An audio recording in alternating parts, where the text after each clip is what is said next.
I lost $180,000 in 72 hours, March 2020. I watched my account bleed red while I sat there frozen, unable to move, unable to think. My hands were shaking so hard I couldn't even close the positions. And you know what? Best thing that ever happened to me. But before I tell you why, let me show you something that neuroscientists discovered. Something disturbing. Losses hurt twice as hard as wins feel good. You could make $10,000 today and feel pretty good about it. But lose $10,000? You'll feel that pain with double the intensity. This isn't some motivational speech about mindset. This is brain chemistry. This is your dopamine neurons encoding every mistake as a survival threat. Every legendary investor you've ever heard of has a catastrophic loss in their past. Ray Dalio, Stanley Druckenmiller, George Soros, and here's the part nobody talks about. They didn't succeed despite those losses. They succeeded because of them. Most people run from pain. The rich, they use it to reprogram their brain. And by the end of this video, you'll understand exactly how suffering becomes your competitive advantage. But first, you need to understand why your brain is actively working against your wealth right now. Stage 1 feels like you've discovered a secret. You've cracked the code. The market suddenly makes sense. You open your first brokerage account, maybe Robinhood, maybe Interactive Brokers, doesn't matter. You buy Tesla because everyone's talking about it. 2 weeks later, it's up 40%. You just made $3,000. Suddenly you're texting your friends. You're checking your account every hour. You start calculating, if I made $3,000 in 2 weeks, that's $6,000 a month, $72,000 a year. I could quit my job. This is it. This is how people get rich. But here's what's actually happening inside your skull while you're dreaming about Lambos. Your brain is releasing dopamine. Same chemical triggered by cocaine, by the way. Your nucleus accumbens, that's the pleasure center deep in your brain. It lights up like a Christmas tree, and your dopamine system starts learning a pattern. This action equals reward. The problem? Your dopamine system can't tell the difference between skill and luck. It just knows that you did something and good things happened, so it encodes this pattern into your neural pathways. Do it again. Do more of it. Increase the dose. You know what's crazy? Researchers actually studied people with damaged emotional brain centers. These were people who literally couldn't feel fear because of brain lesions, and they found something shocking. These people made 13% more profit than normal investors. 13%? Why? Because emotions are programmed for survival in the wild, not for building wealth in markets. Your emotional brain wants you to run from danger and chase safety. But in investing, that's exactly backwards. So you keep trading, you buy more Tesla, you add some GameStop because you saw it trending, you throw money at crypto, and most of those trades, they work. Not because you're good at this, because we're in a bull market and everything goes up, but your brain doesn't know that. Your brain thinks you're a genius. A research team tracked 10,000 retail investors over 3 years. They wanted to see what happened after people made early profits. The data was brutal. 73% of investors who had successful first trades did something insane. They increased their position sizes without any additional risk analysis. No stop losses, more leverage, bigger bets. Their brains told them, you've proven you're good at this, so do more of it. The market disagreed violently. This is what researchers call confirmation bias. Your brain becomes a selective filtering system. It shows you evidence that supports your genius theory and hides evidence that contradicts it. You remember the Tesla trade that went up 40%. You conveniently forget the 3 small trades that went nowhere. You remember the 1 call option that doubled. You forget the 5 that expired worthless. Every single day, your brain is rewriting your trading history to make you look smarter than you are. And the more you win, the more confident you become. The more confident you become, the bigger your bets, and the bigger your bets, the closer you get to what's coming next. Because here's what stage 1 really is. It's not a strategy, it's a trap. The market is giving you exactly enough wins to convince you that you understand how this works. Just enough dopamine hits to keep you coming back. Just enough profit to make you think the rules don't apply to you. You start noticing patterns that don't exist. You think you can feel when the market's about to move. You develop theories about how things work. And every time one of your theories seems to predict something correctly, your brain releases another hit of dopamine. You're getting addicted to being right. Professional gamblers call this beginner's luck. Neuroscientists call it reward prediction error. Your brain is learning the wrong lesson from random outcomes. And the scariest part, you have no idea this is happening. You genuinely believe you figured something out. So you stop using stop losses because they just cost you money on winners. You stop diversifying because concentration is how you get rich. You stop listening to people who warn you about risk because they just don't understand. They're stuck in the old way of thinking. You've evolved past that. And then when you're most confident, when you've finally convinced yourself that you're different, that you've actually got this figured out, the market shows you something. Stage 2 doesn't send you a warning email. It doesn't knock politely. It just shows up. You wake up one morning and check your phone. Your portfolio is down 8%. Before breakfast, you tell yourself it's fine. Just a dip. Buy the dip, right? That's what everyone says. By lunch, you're down 15%. By market close, 23%. You're still holding because selling now would make it real. You'd be locking in losses, so you hold. The next day, it gets worse and worse. Your margin call comes at 3 in the morning. Your broker is liquidating your positions. That trade you were so sure about, the one you leveraged because you knew it would work, gone. And it took everything else with it. Or maybe it's not that dramatic. Maybe it's slower. Maybe you watch a stock you bought at $100 drift down to 80, then 70, then 60. And every day you tell yourself it'll bounce back. Every day you check the news just looking for the catalyst. Every day your brain tries to rationalize why you should keep holding. Harvard researchers studied institutional investors during market crashes. These aren't amateurs, these are professionals managing billions. And even they couldn't help themselves. When losses started mounting, they cut positions asymmetrically. They sold winners to cover losses. They abandoned strategy and let emotion drive decisions. Even the pros panic when the pain gets real. Your hands shake, your stomach drops. You can't focus on work, you can't sleep. You keep refreshing your portfolio, hoping the numbers will change. They don't, at least not in the direction you want. This is where 60% of people quit. They tell themselves investing isn't for them. The system is rigged, they were unlucky, the market is manipulated, and they walk away, bitter and broke, convinced they learned a valuable lesson. Don't play games you can't win. But the other 40%, they ask a different question. Not why did this happen to me, but what didn't I see? And this is where the real story begins. Because every legendary investor you've heard of has been exactly where you are right now. Ray Dalio, 1982. He predicted a US economic depression. He was absolutely certain. He went on national television to announce it. He positioned his entire fund around this thesis, and he was catastrophically wrong. The economy boomed. His fund nearly went bankrupt. He had to fire everyone at Bridgewater, including his own partners. He borrowed $4,000 from his father just to keep the lights on. Imagine that. You're Ray Dalio. You've built this company. You're supposed to be smart, and you're so wrong that you have to beg your dad for grocery money. Most people would quit right there. Say it was too hard. Say the market is impossible to predict. But Dalio did something different. He started writing down every assumption he'd made, every reason he'd been wrong, every emotion that had clouded his judgment, and he created a document. 210 rules, one for every mistake. He called it principles. Those principles built a $140 billion hedge fund. The loss didn't destroy him, it rebuilt him. Stanley Druckenmiller, 2000, the dot-com bubble. Everyone knew it was a bubble, everyone knew it would pop, but Druckenmiller watched his competitors make money and couldn't stand it. Ego got in the way. He bought tech stocks at the top, massively leveraged, lost $3 billion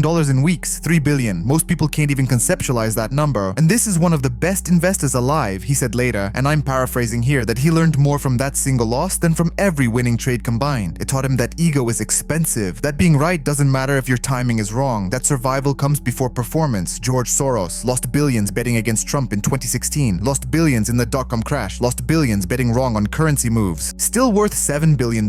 Why? Because every loss built an anti-fragile system. Every scar made the armor stronger. You see the pattern? These aren't stories about people who never lost. These are stories about people who lost catastrophically and used that pain as raw material. Here's what's happening in your brain when you lose. Your dopamine neurons fire what neuroscientists call a negative prediction error. It's basically a biological alarm system screaming, reality is worse than expected. Abort, change course, learn. Scientists ran experiments where they controlled dopamine neurons with light, optogenetics they call it. They could literally force animals to learn from mistakes instantly just by manipulating these neurons. Your brain does this naturally, but only through real pain, only through losses that hurt. The neural pathways that led to your loss, your brain starts weakening those connections, pruning them away like dead branches. Meanwhile, new pathways form, more cautious pathways, more disciplined pathways, pathways that say check your assumptions, use position sizing, respect risk. This isn't some metaphor about learning lessons. This is physical rewiring happening inside your skull, neural plasticity triggered by pain. But here's the catch, 60% of people quit before the rewiring completes. They feel the pain, they hate it, and they run. They never get to stage 3. They never discover what that pain was actually worth. The 40% who stay, they're about to discover something the quitters never see. That pain just bought them $1 million education. The market charges tuition and losses. Most people refuse to pay it, but the ones who do, they never lose the same way twice. And this brings us to stage 3, where everything changes. But before I show you what mastery actually looks like, you need to understand why the people who quit are making the biggest mistake of their lives. COVID crash, March 2020. Remember when I told you I lost $180,000 in 72 hours? That was this moment. The fastest market collapse in history. Faster than 1929, faster than 2008. The S&P dropped 34% in 23 days. And here's where things got interesting. Researchers tracked investor behavior during this crash. They separated people into two groups, novices who'd never experienced a major downturn and veterans who'd survived 2008. The novices panic sold at the bottom. March 23rd, when terror was at its peak, when every headline screamed apocalypse, that's when they capitulated, sold everything. Then they watched from the sidelines as the market recovered. When they finally got the courage to buy back in, prices were already higher than where they'd sold. Average loss across this group, 34%. The veterans, completely different story. They bought more during the crash, not because they were braver, not because they had some secret information. They bought because their brains had already been through this pattern 12 years earlier. Their neural pathways, forged in the pain of 2008, recognized something the novices couldn't see. Temporary fear creates permanent opportunity. Average loss for veterans, 11%, same market, same information, same terrifying headlines, but completely different outcomes. The difference was scar tissue. When you've lost big before, when you felt that stomach-dropping terror and survived it, your brain encodes a pattern. Fear peaks right before recovery. Always. Every single crash in history follows this pattern. Panic, capitulation, denial, recovery, euphoria. The cycle never changes. Only the names and dates change. Your amygdala, that's the fear center in your brain. It still fires when you see red numbers. You still feel the anxiety. But now you have competing neural pathways saying, wait, I've been here before. This feeling is the signal, not the outcome. After his bankruptcy in '82, Ray Dalio created something he called principles. It started as a notebook. Every mistake he made, he wrote it down. Every assumption that failed, documented. Every emotion that clouded his judgment, cataloged. Over decades, this became 210 rules. Why 210? Because that's how many painful lessons he paid for. Each rule cost him something: money, pride, sleep, relationships. He turned his trauma into a system, and that system removed emotion from the equation. Paul Tudor Jones lost everything in his 20s, went completely broke, had to start over from zero. And from that experience, he created one rule that's made him billions. No single trade can destroy you. Position sizing became his religion. Risk management became his identity. He doesn't care if he's right or wrong on any individual trade. He cares about surviving long enough to be right eventually. That mindset came from the scar tissue of losing everything once. Here's something that shocked researchers when they studied professional traders. Experienced investors trade 47% less frequently than beginners. Almost half as many trades. You'd think more experience means more activity, right? Wrong. Veterans learned through pain that patience is a position, that doing nothing while everyone else panics is the highest form of action. They learned that FOMO, fear of missing out, kills more portfolios than bad analysis ever will. Their brains got rewired to resist dopamine traps. When everyone's buying and prices are soaring and your social media feed is full of people posting gains, your dopamine system screams, get in, you're missing it. Beginners can't resist that signal. Veterans can, not because they're stronger-willed, because their neural pathways remember what happened last time they chased. MIT ran a study tracking 80-day traders over 5 weeks. They measured emotional reactions to wins and losses using daily surveys. The traders whose emotional reactions were more intense, both positive and negative, performed significantly worse. The ones who stayed emotionally flat, they made money consistently. When you're new, every win feels like validation and every loss feels like failure. Your emotions swing wildly. That emotional volatility destroys decision-making. But after you've been through stage 2, after you felt real pain and survived it, your emotional range compresses. Not because you don't care, because you've calibrated your expectations to reality. fMRI studies of professional traders show something fascinating. When experienced traders make decisions, their ventrolateral prefrontal cortex shows less activation than novices. That's the part of your brain involved in complex decision-making. You'd think experts would show more activity there, right? Nope, less. Why? Because expertise moves decision-making from conscious, effortful processing to automatic pattern recognition processing. It's like learning to drive. When you first learn, every action requires conscious thought. Mirror, signal, check blind spot, turn wheel. Years later, you drive without thinking. Your brain automated it. Same thing happens with investing after you've paid the tuition in losses. You don't need to consciously think through every scenario. Your pattern recognition systems trained by pain do it automatically. You see a setup that hurt you before and you just know to avoid it. No analysis required. Your scar tissue decides for you. Stage 3 investors don't fear crashes. They prepare for them. They know the market will test everyone eventually. They know euphoria always ends. They know fear always peaks too early. They don't try to predict when. They just build systems that survive both. And here's the part that separates stage 3 from everyone else. They trade less but think more. Beginners are always doing something, moving money around, chasing the next opportunity. Veterans spend most of their time doing nothing, just watching, waiting for the moment when everyone else's fear creates their opportunity. You know what the greatest competitive advantage is in investing? It's having been through hell and choosing to stay anyway. Because once you've survived your worst case scenario, you stop being afraid of it. You stop making decisions from a place of fear. You start making decisions from a place of patience. So let me ask you, where are you in this cycle right now? If you've never lost serious money, you're still in stage 1, and that's fine. Most people start there, but understand stage 2 is coming. The market will test you. Maybe tomorrow, maybe next year, maybe in 5 years, but it will happen. You can't skip this stage. Every successful investor has been there. If you're in stage 2 right now, if you're currently sitting with losses that make you sick, if you're questioning everything, if you can't sleep, listen carefully. Your brain is rewiring itself right now. This pain you're feeling, it's expensive. Don't waste it. 60% of people in your position will quit. They'll walk away bitter. They'll tell themselves investing is gambling. The system is rigged. They never had a chance. And they'll spend the rest of their lives working for money instead of making money work for them. The other 40% will ask better questions. Not why did this happen to me, but what didn't I see? Not whose fault is this, but what pattern did I miss? That shift in question quality determines everything. This moment right now, while you're in pain, this is the most important moment of your investing life. You can let this loss break you or you can let it build you. Your choice. If you're in stage 3, you already know what I'm talking about. You remember the pain. You remember feeling like you'd never recover. And you remember the day you realized that loss was the best teacher you ever had. You wouldn't go back to who you were before it? You can't. Your brain is different now. Here's what nobody tells you about stage 3. You don't arrive there and stay forever. The market keeps evolving. New traps emerge. Overconfidence can creep back in after years of success. Stage 3 is a practice, not a destination. You maintain it by remembering the pain that created it. Let me bring this full circle. March 2020. I lost $180,000. I'd been investing for 7 years at that point. I thought I knew what I was doing. I had systems, I had rules, or so I thought, but I'd gotten sloppy. I'd let position sizes drift too large. I'd stopped using the stop losses that had protected me before. I'd started believing I could predict short-term movements. Classic stage 1 thinking creeping back into a stage 3 investor. The crash punished that sloppiness instantly. 72 hours of pure terror. I couldn't eat, couldn't focus, just watch the numbers drop. But here's the thing, I'd been through 2008. I'd survived smaller drawdowns. So part of my brain was screaming panic, but another part, the part built from prior scars, was saying, you know what comes next. You know this is temporary. The question is whether you'll use this or waste it. I didn't sell at the bottom. I held, and more importantly, I went back to my trading journal and found every rule I'd broken, every assumption I'd made without evidence, every emotional decision I'd let slide. I rebuilt my system harder than before. By the time the market recovered in June, I'd made back the losses. By December, I'd made more than I'd lost. Not because I got lucky, because the pain forced me to fix what was broken in my process. That loss was the best thing that happened to me. It reset my discipline. It reminded me that the market doesn't care about your track record. It will test you again and again, and the moment you think you've outgrown the basics, it will humble you. Losses hurt twice as hard as gains feel good, 2.25 times harder, according to Kahneman and Tversky's research. Your brain is wired to feel pain more intensely than pleasure. That's biology. But here's the secret they don't tell you, that pain is the price of admission to real wealth. The market doesn't punish you with losses. It offers you $1 million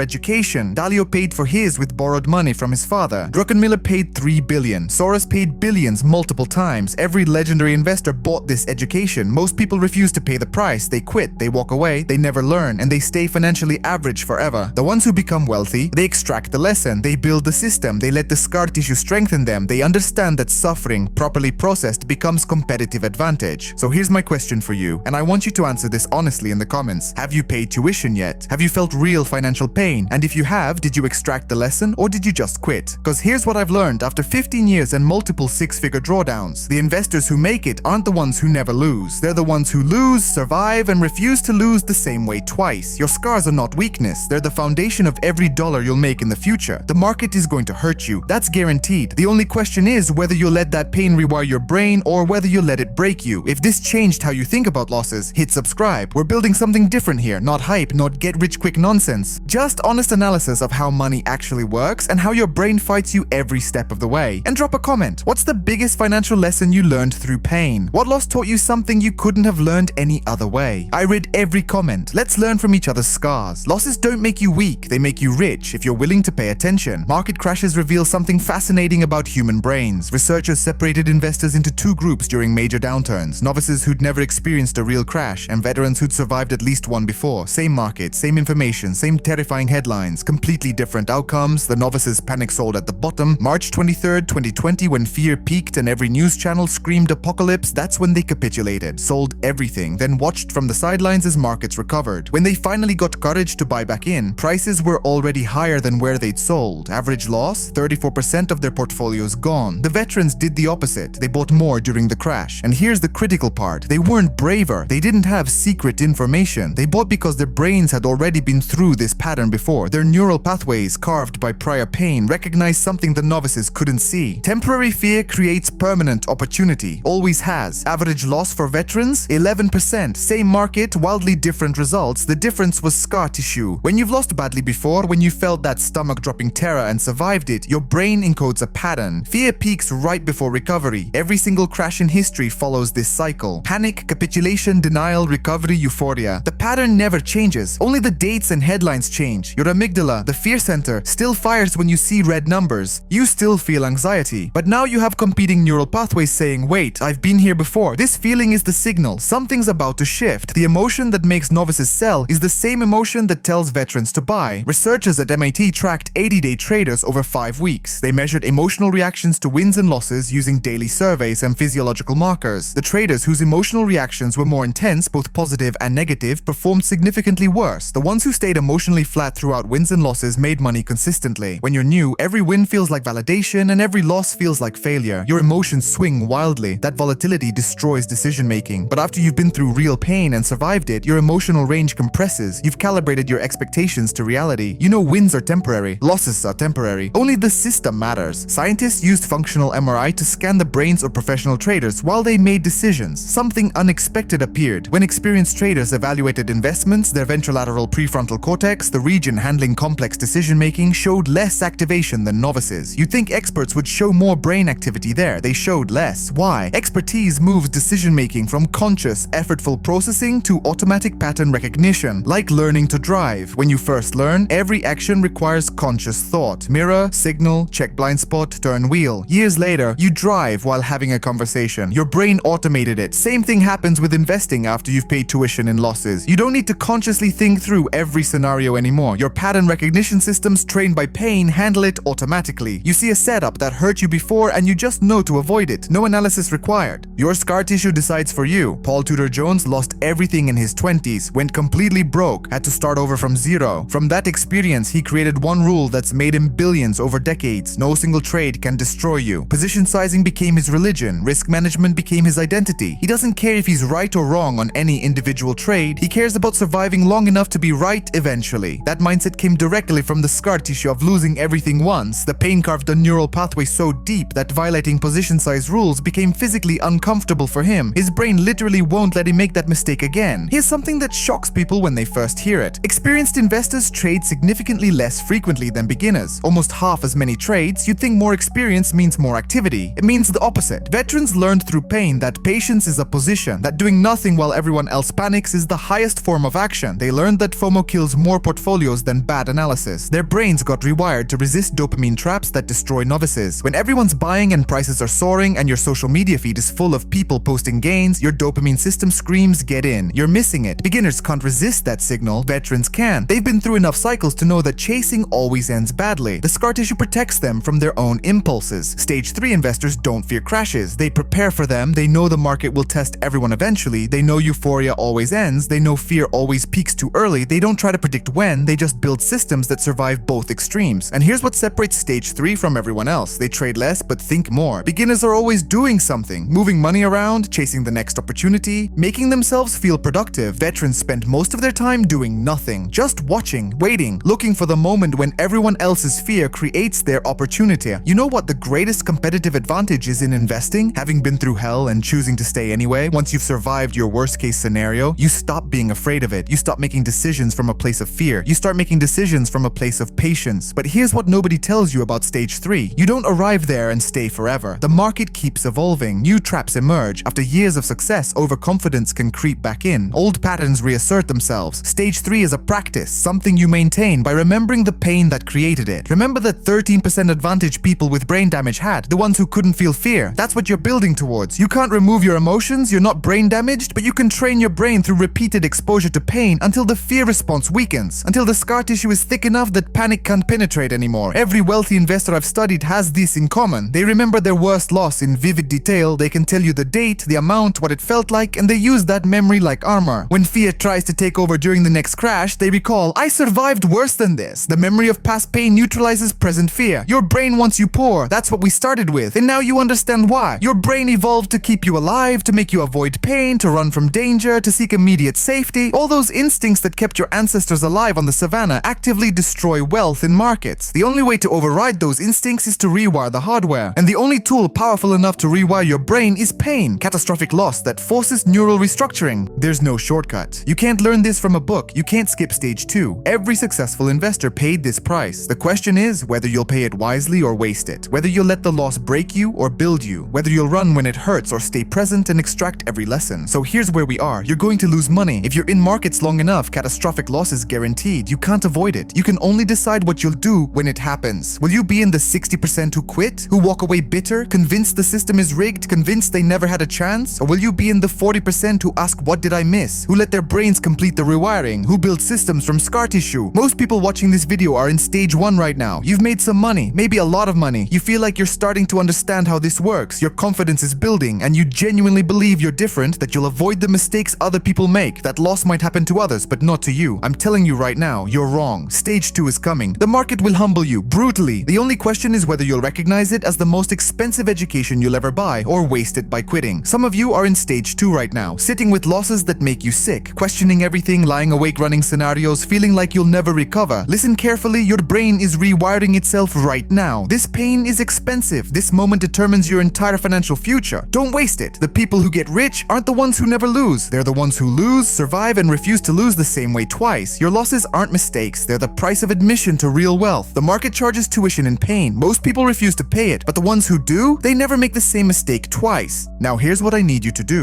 Drop a comment right now. Tell me, have you paid tuition yet? Have you experienced a loss that changed how you think about money? And if you have, what did you learn that you couldn't have learned any other way? I want to know which stage you're in. Are you still in the dopamine trap thinking you figured it out? Are you in the pain right now trying to decide whether to quit? Or have you already built scar tissue and recognized yourself in this video? Answer honestly. This isn't about impressing anyone. This is about understanding where you are so you know what's coming next. And if this changed how you think about losses, hit subscribe. We're not doing hype here. We're not selling get-rich-quick fantasies. We're building a community of people who understand that wealth comes from rewiring your brain through pain, and that your biggest losses will become your greatest teachers if you're willing to learn. Your scars aren't weakness. They're the foundation of every dollar you'll make in the future. The market is going to hurt you. That's guaranteed. The only question is whether you let that pain rewire your brain or whether you let it break you. Losses don't make you weak. They make you rich if you're willing to pay attention.